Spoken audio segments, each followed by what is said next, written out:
ওয়া জালজালাতান, এবং ভূমিকম্প। আর নবীজি বলছেন ভূমিকম্প না, নবীজি বলছেন যে বাইনা ইয়াদাই সাআ, কিয়ামতের আগে আগে মুতানুন শাদীদ, মহামারী ছড়িয়ে পড়বে, বড় বড় মহামারী। ওয়া বা'দাহু, আর মহামারীর পরে আসবে সানাওয়াতু জালাজিল, ভূমিকম্পের বছরগুলো। ভূমিকম্পের বছরগুলো, সানা মানে একটা বছর, সানাওয়াত মানে অনেকগুলো বছর, জালজালা মানে ভূমিকম্প, জালাজিল মানে ভূমিকম্প সমূহ, অর্থাৎ ভূমিকম্পের বছরগুলো আসছে পৃথিবীর সামনে। এই কয়েকটা প্রশ্ন মনের মধ্যে খুব দানা বাঁধছে যে কেন, যে পাপগুলোর কারণে এই জালজালা আসবে নবীজি বললেন। এই যে পাপগুলো আপনাকে বললাম একটু আগে, যে পাপগুলোর কারণে জালজালা ভূমিকম্পগুলো আসে, এই পাপ তো আমরাই সবচেয়ে বেশি করছি। তা আসা তো কথা আমার এখানে থাকে, বুঝতে পারছেন না মনে হয়? মাদক দ্রব্যের প্রচলন বাংলার মাটিতে বেশি না কম? কত বেশি? প্রচণ্ড রকম বেশি। বেশি না? নগ্নতা, বেহায়াপনা বেশি না কম? গান বাজনা, বাদ্যযন্ত্র বেশি না কম? সংস্কৃতির দোহাই দিয়ে আমরা সবাইকে এগুলো শোনাচ্ছি কিনা? করাপশন, দুর্নীতিতে আমরা কত নাম্বার? আজকে আসছি 12, আগে ছিল 13, আজকে হয়েছে 12। মাশাআল্লাহ, উন্নতি হয়েছে আমাদের।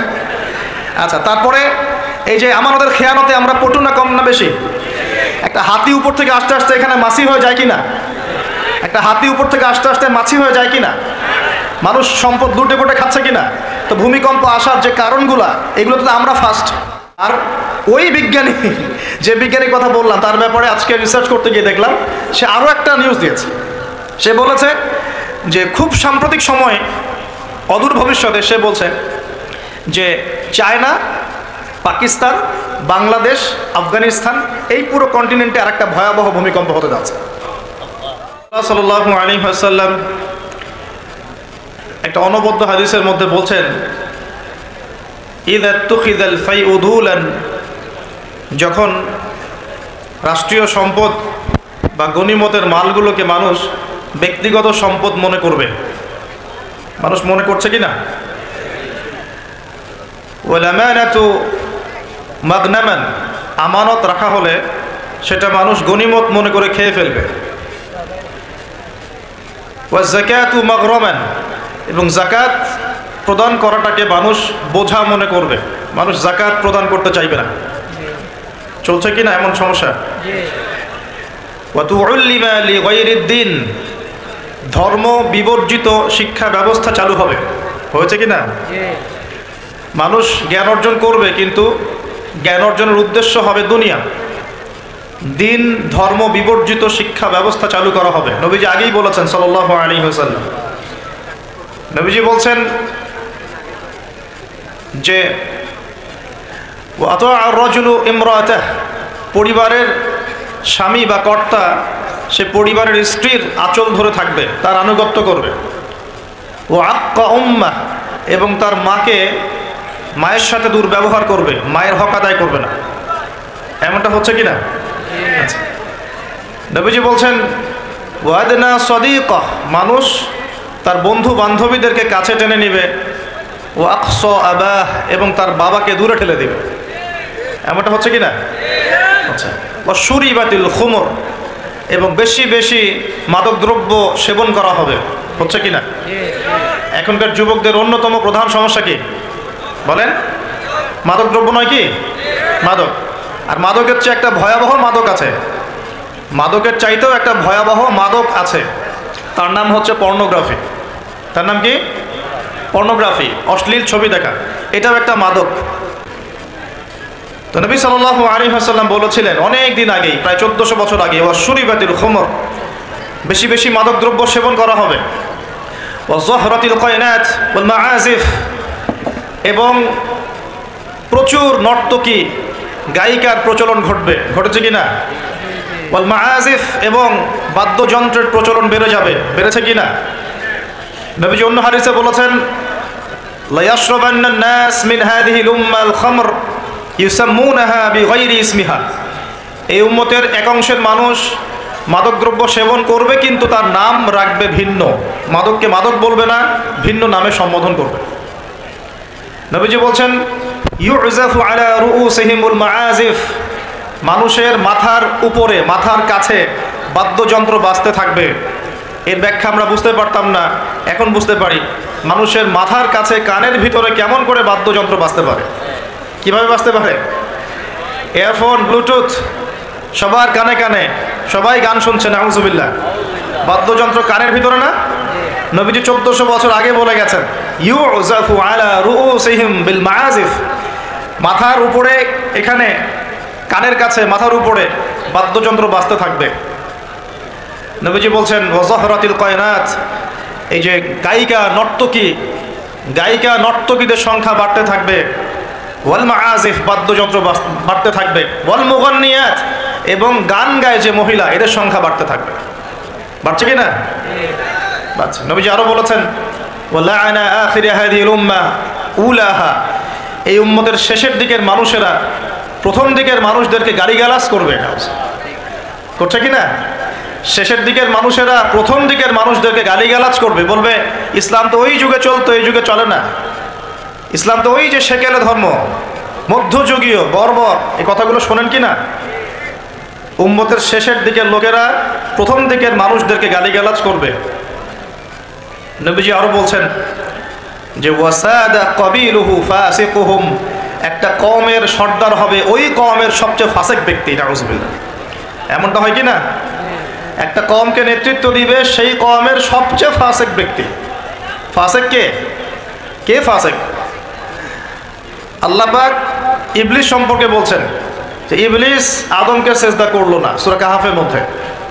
ওয়াইয কুলনা লিল মালাইকাতি ইসজুদু লিআদম ফাসাজাদু ইল্লা ইবলিস, আমি যখন ফেরেশতাদেরকে বললাম যে আদমকে সিজদা করো, সবাই সিজদা করলো, ইবলিস করলো না।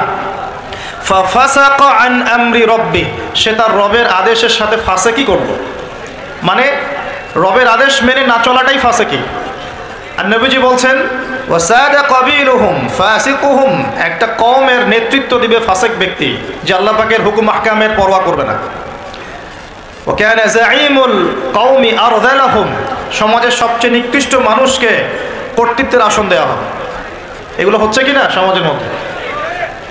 আরো বলছেন ওয়াজহরাতিল আসওয়াতু ফিল মাসাজিদ, মসজিদগুলোর মধ্যে শোরগোল হট্টগোল বেড়ে যাবে। যাচ্ছে কি না?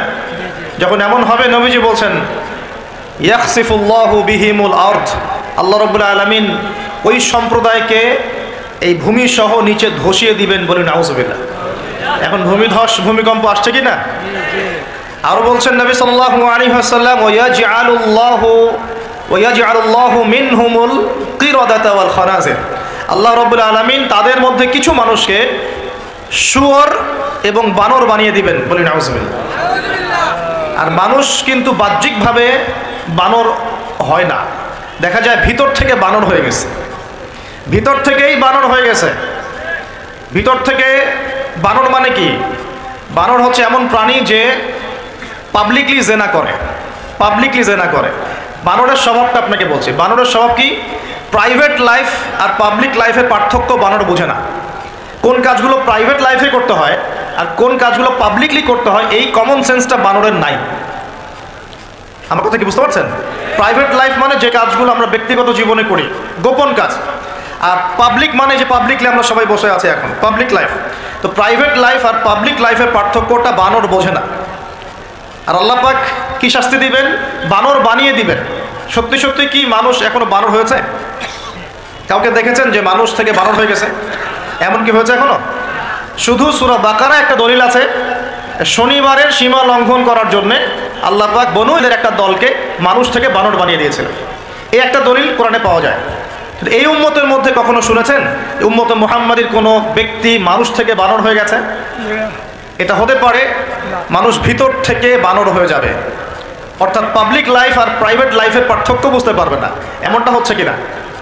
মানুষ এখন পাবলিক লাইফ আর প্রাইভেট লাইফটা একাকার করে ফেলছে না? বিয়ে করেছে, স্ত্রীকে দেখবে সে, ভালোবাসবে সে, স্ত্রী সাজবে তার জন্যে, এগুলো সব প্রাইভেট ব্যাপার। এগুলোকে মানুষ পাবলিক করে ঘুরে বেড়াচ্ছে না? বুঝতে পারছেন না মনে হয়? বাসায় শুয়ে আছেন, স্ত্রীর সাথে গল্প করছেন, প্রাইভেট বিষয়। এটাকে ফেসবুকে ছবি তুলে যারা দিল, সে প্রাইভেট লাইফটাকে পাবলিক করে দিল না? মানুষ প্রাইভেট লাইফ আর পাবলিক লাইফের পার্থক্য বুঝতে পারছে না এখন। নবীজি আরো বলছেন ওয়ায়াজআলুল্লাহু মিনহুমুল কিরাদাতা ওয়াল খানাজির, এবং আল্লাহ পাক তাদের মধ্যে কিছু শুয়োরও বানিয়ে দিবেন। কি বানিয়ে দিবেন? শুয়োর কেমন? ওর সামনে ভালো কিছু দিবেন, ভালো কিছু, ফ্রেশ খাবার দেন, ভালো কিছু দেন, টাটকা খাবে না। বাসি পচা নোংরা আবর্জনা তার সামনে দিবেন, খুব মজা করে করে খাবেন। এখান থেকে কি বুঝলাম? এক শ্রেণীর মানুষ বের হবে এই উম্মতে যারা হালাল জিনিস ওদের কাছে ভালো লাগবে না, হারাম ভালো লাগবে। বুঝতে পারছেন না মনে হয়? হালাল খাবার দেন ভাল লাগে না, হারাম মাদক খেতে হয়, গাঁজা খেতে হয়, ইয়াবা খেতে হয়, ফেন্সিডিল খেতে হয়, না হলে ঘুমিয়ে আসেন। গরুকে চড়াবেন তামাকের মাঠ, তামাক যেখানে চাষ হয়। আমরা ওই যে বান্দরবন ওই এলাকার দিকে প্রোগ্রাম করতে গিয়ে দেখেছিলাম, মানে বিঘার পর বিঘা জমিতে খালি তামাক চাষ হচ্ছে, তামাক। তো ওই জমিগুলোর মধ্যে গরু ছাগল চড়ে না, কারণ গরু ছাগলও জানে যে এগুলো খাওয়ার জিনিস না। বুঝতে পারছেন কথা? কিন্তু মানুষ গোগ্রাসে খাচ্ছে, ডলছে, খাচ্ছে, টানছে। শুয়োর কেমন প্রাণী? যার সামনে ভালো কিছু দিলে সে খাবে না, খারাপটা দিলে আপনি খাবেন। হালাল ভালো লাগছে না, হারাম ভালো লাগছে। আল্লাহ পর্দাকে হালাল করেছেন, পর্দা ভালো লাগে না, বেপর্দামি ভালো লাগে। আল্লাহ পাক, আল্লাহ রব্বুল আলামিন ইসলাম নাজিল করেছেন, কোরআন সুন্নাহ ভালো লাগে না, মানব রচিত ধর্ম ভালো লাগে, মানব রচিত বিধান ভালো লাগে। আল্লাহ রব্বুল আলামিন হালাল খাবার দিয়েছেন, ভালো লাগছে না, খাবারটাকে ম্যানুফ্যাকচার করে ভেজাল দিয়ে খাওয়াতে হবে। আল্লাহ পাক দিয়েছেন পবিত্র সম্পর্ক, পবিত্র সম্পর্ক ভালো লাগে না, অপবিত্র জেনা ভালো লাগে। আল্লাহ পাক দিয়েছেন পবিত্র বৈবাহিক সম্পর্ক, ভালো লাগে না, পরকীয়া ভালো লাগে। এটাই হতে পারে সেই ব্যাখ্যা। আল্লাহ পাক বলছেন, তার নবীর মাধ্যমে জানাচ্ছেন, আল্লাহ পাক এই উম্মতের কিছু মানুষকে বানর বানিয়ে দিবেন, আবার শুয়োর বানিয়ে দিবেন। ভিতর থেকে বানর আর শুয়োর হয়ে যাচ্ছে মানুষ। আর এখন এগুলোই শেখানো হয় যে আমাদের পূর্বপুরুষকে নাকি মানব থেকে তৈরি করা হয়েছে। এই আকীদায় যে বিশ্বাস করে সে স্পষ্ট কাফের, যে এরকম কোন আকীদায় বিশ্বাস করবে সে স্পষ্ট কাফের, এবং তাকে কেউ কাফের মনে না করলেও সে কাফের। এখানে বড় বড় অনেক ওলামায়ে কেরাম আছেন, আমি আসলে তাদের সামনে কথা বলতে লজ্জা বোধ করছি। আপনারা তাদের কাছ থেকে ফতোয়া জিজ্ঞাসা করেন। কেউ যদি বিশ্বাস করে যে আল্লাহ পাক মানুষকে নিজ হাতে আদম আলাইহিস সালামকে সৃষ্টি করেন নাই, বরং মানুষ বানর থেকে আস্তে আস্তে আস্তে আস্তে মানুষ হয়েছে, এই কথা যদি কেউ বিশ্বাস করে, তাহলে সে ঈমান থাকবে না কুফরি হবে? ঈমান থাকবে? কশ্চিৎ কালেও না। একজনকে চার্জ করা হচ্ছে। অবশ্যই এখানে একটা বিষয় আছে, এটা হয়তো সবাই ধরতে পারছে না। এখানে কিন্তু ইস্যু কয়েকটা আছে। একটা হচ্ছে বিবর্তনবাদ, একটা হচ্ছে ইতিহাস বিকৃতি, একটা হচ্ছে ইসলামিক যে মুভমেন্ট সেটাকে সবার সামনে নেগেটিভলি উপস্থাপন করা। এরকম কিছু ইস্যু কিন্তু উঠেছে। আমরা কিন্তু ব্যস্ত হয়ে আছি এই বানর আর মানুষ নিয়ে, তাই না? এখানে বানর আর মানুষটা মূল জিনিস না। এই পুরো জিনিসটার মূল বিষয়টা হচ্ছে এমন কিছু প্রবর্তন করার চেষ্টা করা হচ্ছে যেগুলোর উপরে যদি আমাদের প্রজন্ম 10, 20, 30 বছর পড়াশোনা করে, তাহলে 20 বছর পর একটা প্রজন্ম আসবে যারা আল্লাহকেই চিনবে না। নাউজুবিল্লাহ। এইটা উদ্দেশ্য ছিল, এটা উদ্দেশ্য। আরেকটা বড় উদ্দেশ্য হচ্ছে ইতিহাসকে বিকৃত করা। খেয়াল করে দেখবেন, ফরায়েজি আন্দোলন, হাজী মোহাম্মদ শরীয়তুল্লাহ তিতুমির, এই যে ইংরেজ বিরোধী বিপ্লবে যারা সর্বোচ্চ নেতৃত্ব দিয়েছিলেন, আলহামদুলিল্লাহ, তাদের নামগুলো আস্তে আস্তে আস্তে আস্তে কিন্তু মুছে ফেলার চেষ্টা করা হচ্ছে। এবং এই জায়গায় কিন্তু এমন কিছু শাসনকে হাইলাইট করা হচ্ছে, যেমন সেন শাসন, খেয়াল করেন নাই? তাদেরকে হাইলাইট করার চেষ্টা করা হচ্ছে, এটা খুব ভালো ছিল। একটা জায়গায় দেখলাম লিখেছে ওইটা নাকি গণতান্ত্রিক ছিল। তা আমরা প্রশ্ন করতে চাই, ওই সময় গণতন্ত্র ছিল? সেন আর পাল বংশের সময় গণতন্ত্র বলে কিছু ছিল? কি দিয়ে মানুষকে কি শেখাচ্ছে আল্লাহ ভালো জানে। তো শিক্ষা ব্যবস্থার বেহাল দশা। কি দশা? বেহাল দশা।